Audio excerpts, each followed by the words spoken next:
Let's discuss what's happening to the world under Trump. अपनी electoral campaign में उन्होंने भरपूर वादे किए थे और ख़ुद को एक पीस मेकर के तौर पे पेश किया था, और वादे ये थे कि चाहे यूक्रेन हो या गाज़ा हो, वो दुनिया में अमन कायम करेंगे। इलेक्शन जीतने के बाद से लेके अब तक तनाज़ात का पुरअमन हल तो दूर की बात, वो उससे बिल्कुल उलट कर रहे हैं। जो मसला हल करने की कोशिश ट्रंप कर रहे हैं, वो मसला शायद अगर बाइडन करते तो कोई कामयाबी हो जाती, लेकिन जिस तरह ट्रंप ने उसको हैंडल किया है कोई कामयाबी होती इसलिए नज़र नहीं आ रही कि क्योंकि वो खुल के साथ दे रहे हैं इजराइल का। अगर सिर्फ गाज़ा की बात करें, सीज़ फायर एक दिन के लिए भी कायम नहीं हो सका, लेकिन जो भी टूटा फूटा सीज़ फायर मौजूद था उसको भी इजराइल ने ब्लेटेंटली 2 दिन पहले ख़त्म कर दिया है। और इस दफ़ा कोई टैसिट या कोई बहुत हिडन सपोर्ट हासिल नहीं है यूएस की, बल्कि बड़ी ओपन सपोर्ट हासिल है इजराइल को।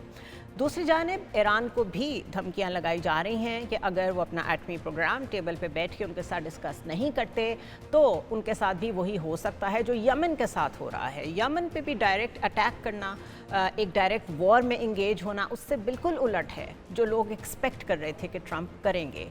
इसी तरह डोमेस्टिकली अपने ही उन लोगों के ऊपर क्रैक डाउन जो कि प्रो हमास या प्रो टेररिस्ट हैं इन हिज वर्ड्स, या जो कि पैलेस्टीनियन कॉज के लिए बाहर निकल के एहतजाज कर रहे हैं, उसमें चाहे स्टूडेंट्स हों, उसमें चाहे कोई और लोग हों जो मीडिया पे बैठ के बात कर रहे हों, सबके खिलाफ क्रैक डाउन हो रहा है। सवाल ये है कि ट्रंप के अंडर अगले 4 साल कैसे गुजरेंगे। हमारे साथ मौजूद हैं शाजिया चीमा जो कि IR एक्सपर्ट हैं, उनसे डिस्कस करते हैं। Doctor Shazia, thank you so much for joining us. वो ट्रंप जो कि ये वादा करके आए थे कि he will bring peace to the world, उन्होंने डायरेक्ट कॉन्फ्लिक्ट में इन्वॉल्वमेंट कर दी है यूएस की। मैं यमन की बात कर रही हूँ कि डायरेक्ट अटैक्स शुरू कर दिए हैं उन्होंने। और कुछ लोगों का ख्याल था कि वो शुरू में जिस तरह उन्होंने ट्रीट किया प्रेसिडेंट ज़ेलेंस्की को, वो एक दफ़ा थोड़ी सी ऑफेंसिव पोस्चरिंग करके उसके बाद जब अगला फरीक टेबल पे आ जाता है उसके बाद डिफरेंट तरीके से चीज़ों को डील करेंगे। But clearly that is not happening, चाहे उनकी डोमेस्टिक डिसीजन मेकिंग को देख लें या फिर उनकी फॉरेन पॉलिसी को देख लें।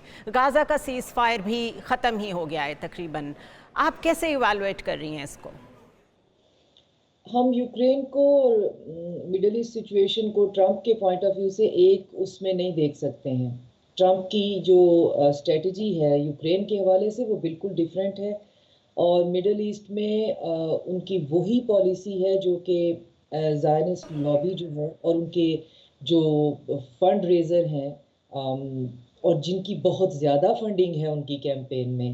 अब जो रिपोर्ट सामने आ रही हैं वो बहुत अलार्मिंग है कि इवन जो मीरियम एडिल्सन है उसकी कितनी ज़्यादा फंडिंग है, हमें True. और जॉर्ज सोरोस की कितनी ज़्यादा फंडिंग है।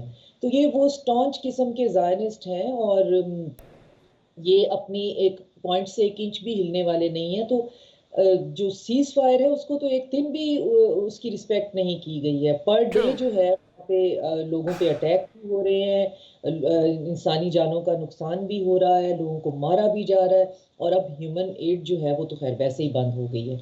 अब सिचुएशन वहाँ पे ये है कि हिस्ट्री इस वक्त देख क्या रही है कि फ़लस्तीनियों के साथ कौन खड़ा हुआ है। हम गुड वर्सेस इवल की तरफ नहीं जाते, हम एक्सेस ऑफ रेजिस्टेंस की इंटरप्रिटेशन में नहीं जाते कि वो एक्सेस ऑफ रेजिस्टेंस है या वो एक्सेस ऑफ इवल है। इस वक्त उनके साथ खड़ी हुई सिर्फ वही है, एक यही एक्सेस है। हिजबुल्लाह उनके True. साथ खड़ा हुआ, यमन से अंसारुल्लाह उनके साथ जो है, और ईरान की सपोर्ट है। सीरिया जो है वो वैसे ही उसका जो हशर हुआ है वो हमारे सामने है, उससे पहले सीरिया की सपोर्ट भी थी। इन टर्म्स के एटलीस्ट उनका एक बॉर्डर जो है वो सिक्योर था उस हवाले से।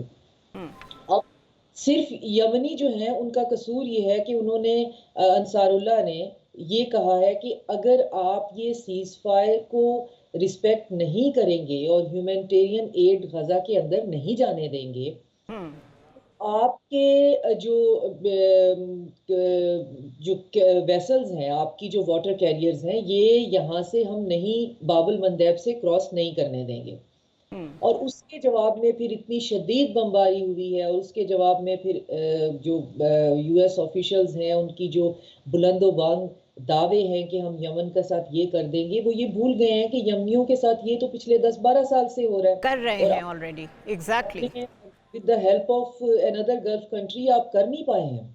ट्रू। आप लगे हुए हैं, 10-12 साल से लगे हुए हैं, और आज एक बहुत खौफनाक रिपोर्ट जो है वो मेरे लिए तो खौफनाक ही है क्योंकि मेरे पड़ोस में है कि ईरान की तरफ जो है वो अमेरिकन एयरक्राफ्ट कैरियर जो है, एक नहीं, दो नहीं, तीन जो हैं वो उसकी तरफ जो है वो उनको कमांड दी गई है कि आपने जाके उसको एनसर्कल करना है।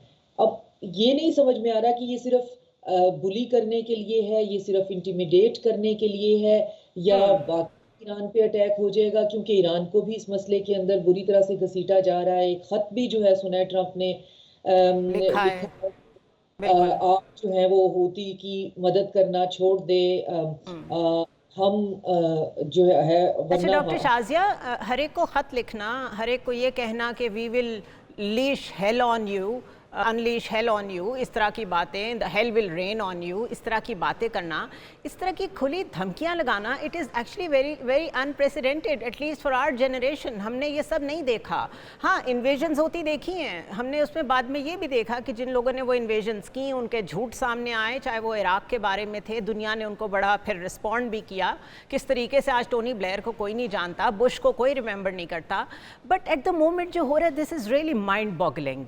धमकियाँ देना, किसी डिप्लोमेटिक नॉर्म का ख्याल ना करना, फिर जिस तरीके से वो खुद क्रैकडाउन ऑन डिसेंट कर रहे हैं अमेरिका के अंदर, जिस तरीके से उन्होंने प्रो हमास या उन्होंने प्रो टेररिस्ट कहना शुरू कर दिया है जो पैलेस्टीनियन कॉज को सपोर्ट कर रहे हैं, आपके ख्याल में इसका जो इंटरनल सिक्योरिटी है खुद यूएस की, उस पर क्या इम्पैक्ट होगा? क्योंकि वहाँ तो ये सब कुछ शायद वो लोग पहली दफ़ा विटनेस कर रहे हैं, ये वाली जनरेशन। एक तो ये कि इंटरनल सिक्योरिटी, इस गजा जेनोसाइड ने बहुत से मुल्कों की निगल ली है। इस पे हम बाद में बात करते हैं। पहले आपका जो दूसरा पॉइंट था कि डिप्लोमेटिक नॉर्म्स कहाँ पे है, बात ये है कि आप एक रियल एस्टेट टाइकॉन से या प्रॉपर्टी डीलर से डिप्लोमेसी की उम्मीद तो नहीं रख सकते ना, कि वो जिंदगी में कभी भी डिप्लोमेट नहीं रहा है। वो जिस तरीके से यूक्रेन का जो निगोसिएशन है उसको हैंडल कर रहे हैं, वो रशियंस की हिम्मत है कि वो इन दिहाड़ी लगाने वालों के साथ इनकी गुफ्तगू, क्योंकि रिटोरिक में बहुत फर्क है, दोनों की एग्जैक्टली। पोस्चर में बहुत फर्क है। एक तरफ वो लोग हैं जो इतने सीजन डिप्लोमेट हैं, जिनको पता है कौन सी बात कहाँ करनी है, कब करनी है, और दूसरी तरफ एक हजूम है, पता नहीं है कौन जो है वो लीड निगोशिएटर है, पता नहीं है कौन की बात कर रहे हैं, और सारे का सारा सारा जो आपका थॉट प्रोसेस है हायरार्की सारी कोलैप्स हुई भी है। वो हायरार्की भी क्लॉप से, आप अपना थॉट प्रोसेस भी पूरा सोशल मीडिया पे वॉमिट कर रहे हैं, आप अपना थॉट प्रोसेस तो अपने पास रख सकते हैं ना। जहां तक ट्रू। दूसरी बात गजा की वजह से, देखिए गजा, ये हमने जेनोसाइड देखा था, नाजी जो है वो जेनोसाइड, इसका मजहब से, किसी एथनिसिटी से, किसी और चीज से कोई लेना देना नहीं है। जब इंसानियत का कत्लाम इस हद तक हो जाता है तो उसका एक ऑर्गेनिक आउटकम भी होता है। आप देखें एब्सोल्युटली। कि हम वेस्ट को बहुत इल्ज़ाम तो देते हैं, लेकिन अगर हम हमारी भी जो है पर ना जले और हमारी भी ज़ुबानें खुली खुली रह सकें, तो हम भी बता सकें कि ये गजा जेनोसाइड भी नहीं हो सकता था अगर हम सिर्फ उम्मत मुस्लिमा का राग नहीं अलापते और प्रैक्टिकली कर लेते, तो ये कोई इतनी बड़ी बात नहीं थी। अब बहुत से जो शहनशाह हैं, वो एम्परर्स जो हैं, वो उनके जो क्लोथ्स हैं, मैं बहुत This brings diplomat me to the question, and that is actually very important for me, the role of Arabia. एक ब्रेक लेंगे, उसके बाद वापस आएंगे और डिस्कशन को कंटिन्यू करेंगे। Do stay with us.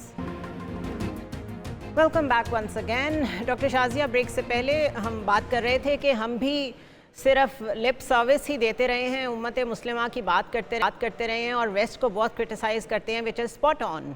But let's try and understand through you कि वो कौन से स्ट्रेटेजिक मोटिव्स हैं जिनको सऊदी अरेबिया और यूएई भी इस हद तक सपोर्ट करना चाहते हैं कि ह्यूमैनिटी एक तरफ और ग्रेटर स्ट्रेटेजिक डिज़ाइंस एक तरफ। How do you look at that?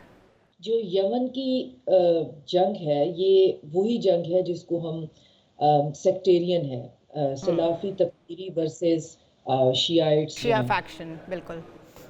और इसके पीछे भी हमें पता है सपोर्ट कहाँ से है। और ये 12 साल जो है उनका जेनोसाइड भी किया गया जिसका कोई रिपोर्ट नहीं हमें, और फिर उनको इवन स्टारवेशन तक जो है वो बात पहुंची और किसी तरीके से ये ख़त्म हो जाए, लेकिन उनकी रेजिस्टेंस है वो ख़त्म नहीं होते हैं। पीछे भी सारी की सारी जो है वेस्टर्न पावर्स भी थी, रीजनल भी थी, और अब गज़ा का जेनोसाइड भी नहीं चल सकता अगर पावरफुल रीजनल पावर्स जो हैं वो अपनी एजेंसी को एक्सरसाइज करें, जो कि उनके पास है।